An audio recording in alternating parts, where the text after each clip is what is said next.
Hi, I'm Melanie Stambaugh, and I'm proud to serve the 25th District here in the House of Representatives. This past week, we approved some crucial pieces of legislation, including a $38 billion two-year operating budget that helped us avoid a government shutdown. We also approved a $3.9 billion two-year capital budget and a $16 billion transportation package. I want to take the opportunity to share with you my thoughts on these three items.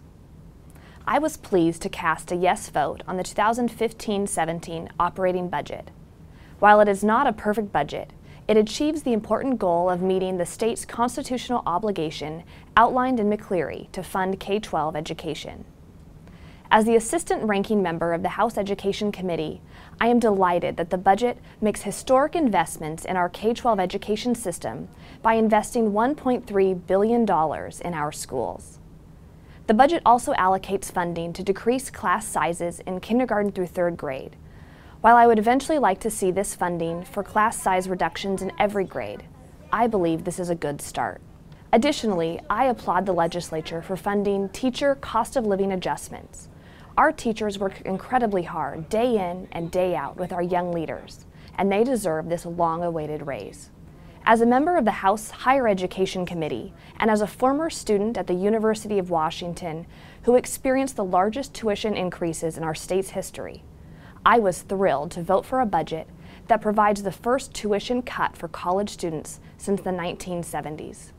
Students at our regional institutions will be receiving a 20% tuition reduction, while students at our research institutions, which is the University of Washington and Washington State University, will be receiving a 15% reduction. Students at community and technical colleges will receive a 5% cut in their tuition. With so many of our college students being burdened with enormous debt upon graduation, these tuition cuts will provide much-needed relief. In addition to historic education funding, the operating budget also makes major investments in early learning and the state's mental health system. All of these items were funded without the implementation of a capital gains tax or carbon tax, and there were no increases in the state's sales tax or business and occupation tax. I commend our budget negotiators, including Senate Republicans and the House Republican leadership, for working hard to produce a budget that serves Washingtonians well. In addition to the operating budget, I also cast a yes vote in favor of the two-year capital budget.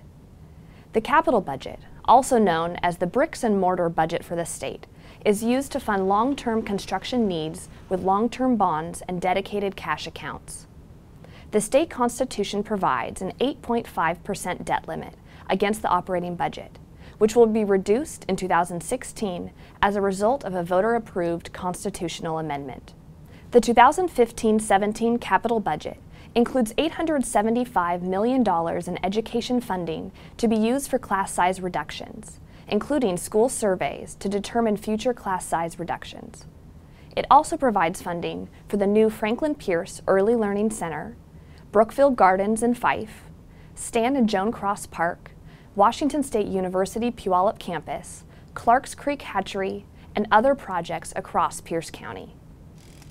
Overall, this is an excellent capital budget that provides much-needed infrastructure improvements and important community projects that will benefit our communities and the state for years to come.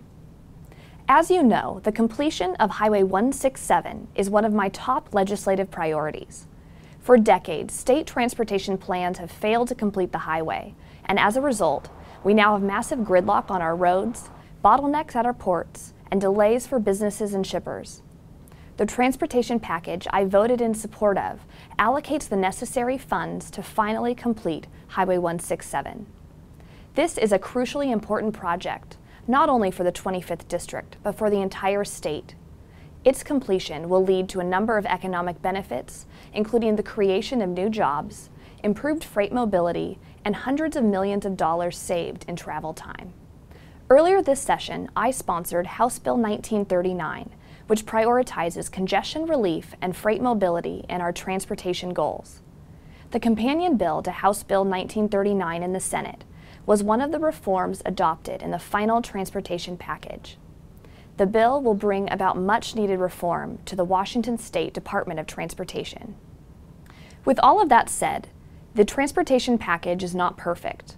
I would have liked to have seen some additional reforms. However, we cannot continue to put off a project that should have been completed 30 years ago. The time is now. I want to hear from you on the operating and capital budgets as well as the transportation package. Your feedback is important to me. It is an honor to serve you here in the House of Representatives. Thank you.